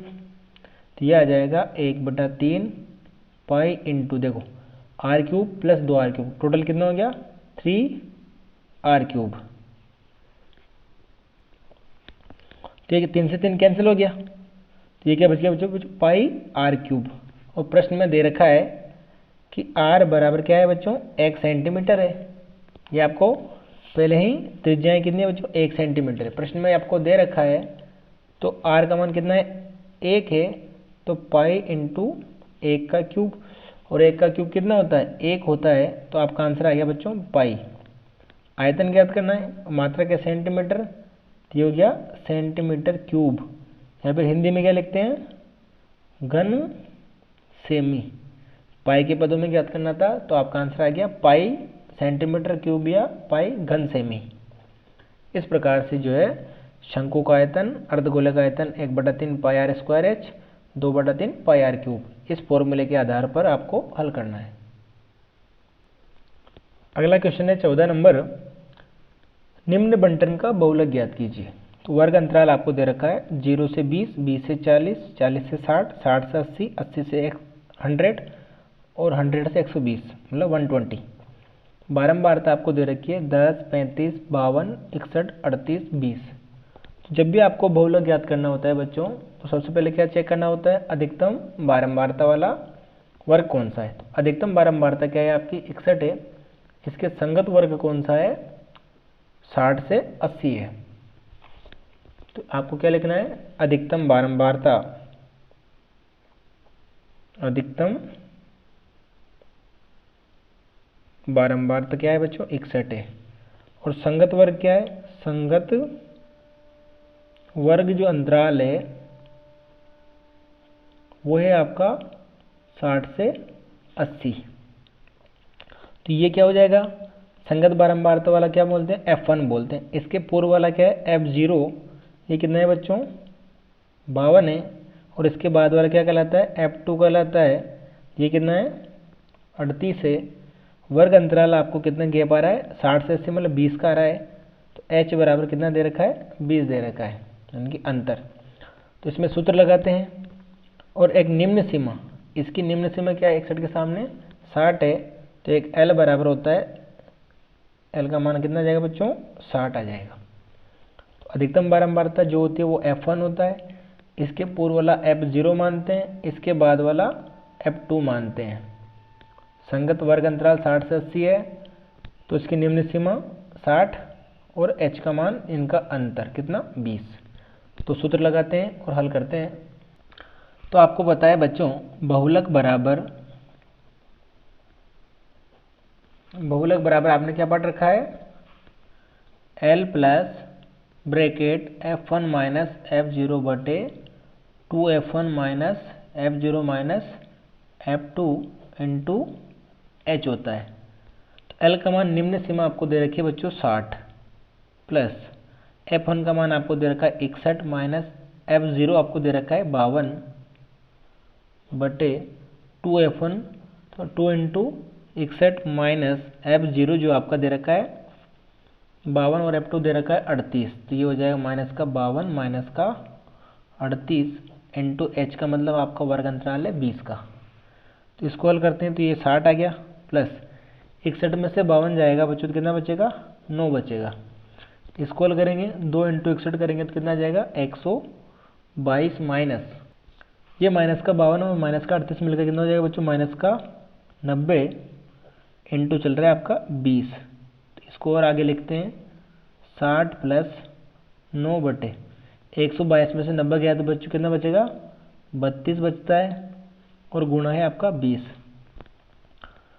तो 9 दूनी कितना हो जाएगा बच्चों 18 180। तो 60 प्लस 9 2 18 यानी कि 180 बटा 32। देखो 180 और 32 का ये कट रहा है बच्चों 4 से कटेगा 180 कितनी बार 45 बार और 4 से 32 कटेगा 8 बार।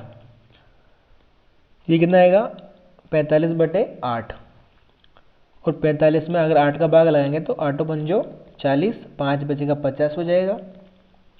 पॉइंट लगाया 50 हो गया 50 में 8 का भाग दिया 6 48 2 बचेगा 20 हो जाएगा 8 2 16 4 बचेगा वापस 40 8 पंजो 40। तो 180 बटा 32 का जो मान आएगा बच्चों 5.625 आने वाला है। तो ये हो गया 60 प्लस 5.625।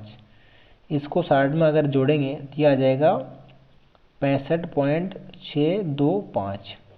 तो आपका बहुलक कितना प्राप्त हो गया बच्चों 65.625। तो ये आपका आंसर आ चुका है बहुलक बराबर 65.625। अगला प्रश्न है एक पासे को एक बार फेंका जाता है निम्नलिखित प्राप्त करने की प्रायिकता ज्ञात कीजिए। एक अभाज्य संख्या और 2 और 6 के बीच की कोई संख्या। देखो आपको पता है एक पासे को अगर एक बार फेंका जाता है एक पासे को एक बार फेंकने पर संभव परिणाम जो होते हैं आपको पता है परिणाम क्या होता है बच्चों कुल 6 होते हैं। कौन कौन से होते हैं 1, 2, 3, 4, 5, 6। इनमें से कोई मान आपको प्राप्त होगा। तो इसने पहला पूछा है अभाज्य संख्या भाज्य संख्या।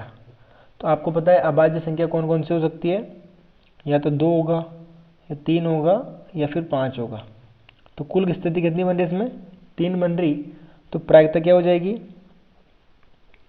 प्रायिकता बराबर होता है आपको पता है अनुकूल परिणाम बटा कुल परिणाम। तो अनुकूल 3 है कुल 6 है तो प्रायिकता कितनी आएगी 1/2।